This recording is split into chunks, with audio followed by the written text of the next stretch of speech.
계속해서 예수님은 고난을 당하시고 있는 모습을 성경은 보여주고 있습니다. 십자가에 달리기 전부터 예수님은 모진 매를 맞으시고 또 십자가에 매달리는 고통을 당하셨습니다. 예수님의 고통은 그것에서 그친 게 아니라 지금 오늘 본문에서 보듯이 계속해서 고통과 또 수치를 당하고 있습니다. 오늘 본문에서 예수님의 옷을 제비 뽑았다라고 말하고 있습니다. 이 당시에 십자가 처형을 할 때 4명의 사람이 필요했습니다. 그들은 많은 돈을 받지 못했기 때문에 부수입원이 필요했는데 바로 죄인들의 옷을 취하는 것이었습니다. 그리고 그 옷을 취하여서 팔아서 자신의 부수입원으로 삼았습니다. 그래서 그들은 예수님의 옷을 벗겼고 또 그것을 제비 뽑아서 나누어 가졌다라고 말씀하고 있습니다. 병행 구절에서 이것은 조금 더 자세하게 나와 있는데 요한복음 19장 23절 말씀을 보면 조금 더 자세하게 이 부분이 표현되어 있습니다. 군병들이 예수를 십자가에 못 박고 그의 옷을 취하여 4것에 나눠 각각 한 개씩 얻고 속옷도 취하니 이 속옷은 호지 아니하고 그 위에서부터 통으로 짠 것이라 라고 기록되어 있습니다.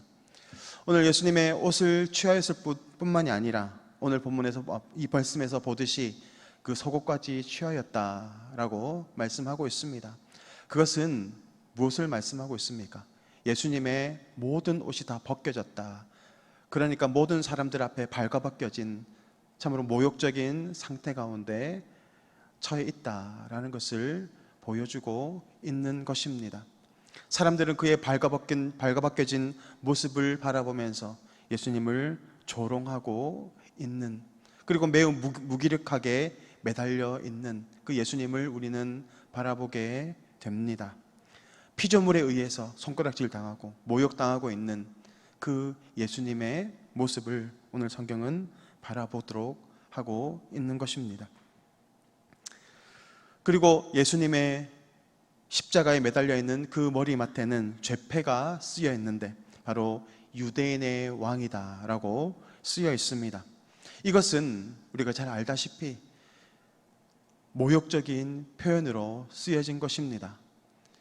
예수님의 그 사역이 실패하였음을 조롱하고 있는 것으로 바로 이 죄패가 쓰여져 있는 것입니다. 오늘 유대인의 왕이다 라고 그들은 조롱하여 쓰고 있지만 사실 이것은 예수님의 정체성을 보여주고 있는 것이기도 합니다. 참된 왕은 어떤 왕입니까? 사랑으로 자신의 백성을 보듬는 왕입니다. 그 사랑의 왕은 자신의 삶을, 자신의 생명을 다 바쳐서 백성들을 섬기고 헌신하는 왕, 그것이 바로 예수님의 왕되심을 표현하고 있는 것이기 때문에 그렇습니다. 세상의 왕은 사람들에게 높임받으려고 하고 사람들의 섬김을 받는 것으로 통용되지만 오늘 참된 왕은 자신의 생명과 자신의 모든 것을 다 바쳐 자신의 백성을 지키고 또 살려내는 왕의 모습인 줄 믿습니다. 그럼에도 불구하고 사람들은 예수님을 바라보며 여전히 조롱하고 있습니다. 오늘 성경에서 사람들은 예수님의 십자가에 매달려 있는 모습을 바라보면서 그의 머리를 흔들었다라고 말하고 있습니다. 머리를 흔든다라고 하는 것은 조롱의 의미를 나타내는 것입니다. 그들은 매우 실망하고 분노해 있습니다. 예수님의 모습을 바라보면서 그들이 상상했던 메시아의 모습에 부합하지 못하는 그 예수님의 모습을 바라보면서 그들은 실망감이 나중에는 경멸감으로 변화되었고 또한 동시에 이 성전을 짓고 사흘 만에 짓는다는 그 말씀을 통하여서 오해하여서 바로 신성 모독하는 예수님을 바라보며 경멸의 눈으로 머리를 흔들고 있다라고 하는 것입니다. 예수님은 하나님이십니다. 그럼에도 불구하고 피조물에 의해서 발가벗겨지시고 모욕당하시고 조롱당하시는 참으로 하나님 그 고통 가운데 처해 있는 것입니다. 육체의 고통만이 고통이 아니라 비참하고 또 모욕당하고 조롱당하는 고통 역시 육체의 고통과 비할 수 없이 매우 고통스러운 것입니다. 예수님은 이처럼 우리의 모든 죄악을 짊어지시고 조롱과 핍박까지 당하시는 그런 고난 가운데 처하셨다라는 것을 보여줍니다. 뿐만이 아니라 바리새인과 대제사장들과 서기관들은 예수님을 향하여서 이렇게 조롱합니다. 십자가에서 내려와서 우리로 보고 믿게 하라 라고 또 예수님을 조롱하고 있습니다. 만약에 예수님께서 십자가에서 내려온다면 그들은 예수님을 믿었을까요? 그렇지 않을 것입니다. 그들은 이미 예수님의 능력을 체험했고 예수님이 어떤 분이신가를 보았습니다. 기적이 우리를 변화시키지 못합니다. 신비로운 체험이 우리를 하나님의 자녀로 이끌어가지 못한다라는 것입니다.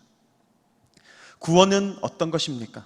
구원은 오직 하나님의 택함 받은 백성들에게 주시는 하나님의 은혜입니다. 이 은혜를 받은 사람만이 예수님을 나의 구주로 믿고 믿음으로 나아갈 수 있는 것입니다.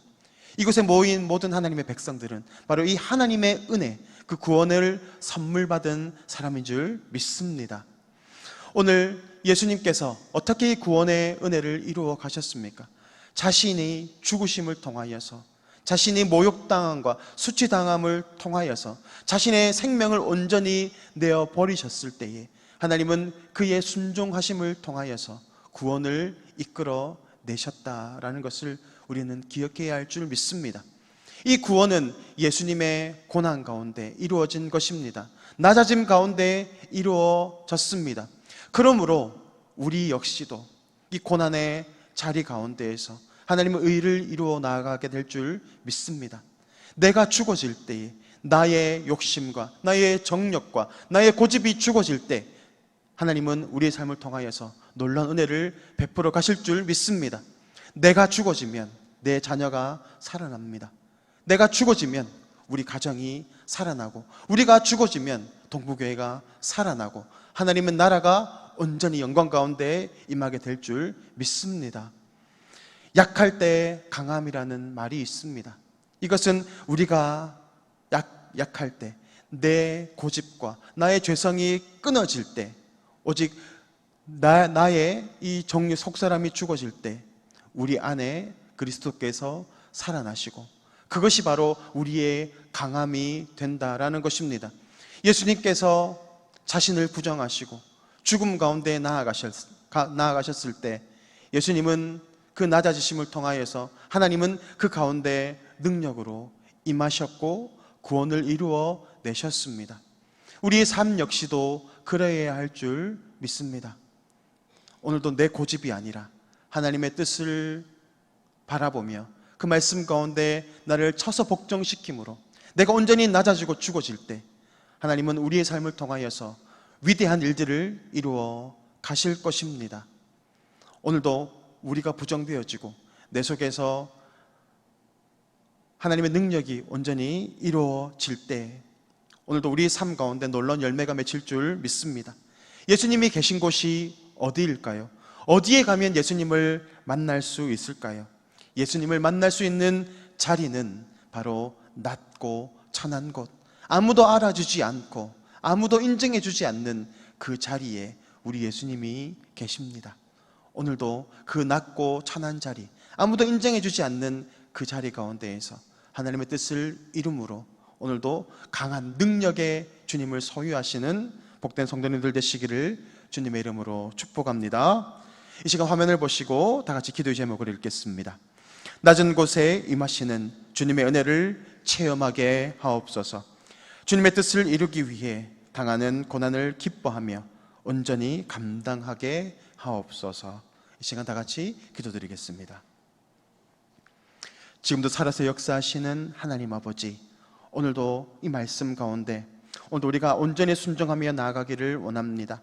낮고 천한 자리 가운데 임하셨던, 그리하여 우리에게 구원의 은혜를 허락하신 그 주님의 모습을 본받아서 오늘도 나를 부정하고 오늘도 나에게 주신 그 십자가를 짊어지고 주님의 길을 쫓아 나아가는 제자의 삶을 살아갈 수 있도록 주님 역사하여 주시옵소서. 감사를 드리며 예수 그리스도 이름으로 기도드립니다. 아멘.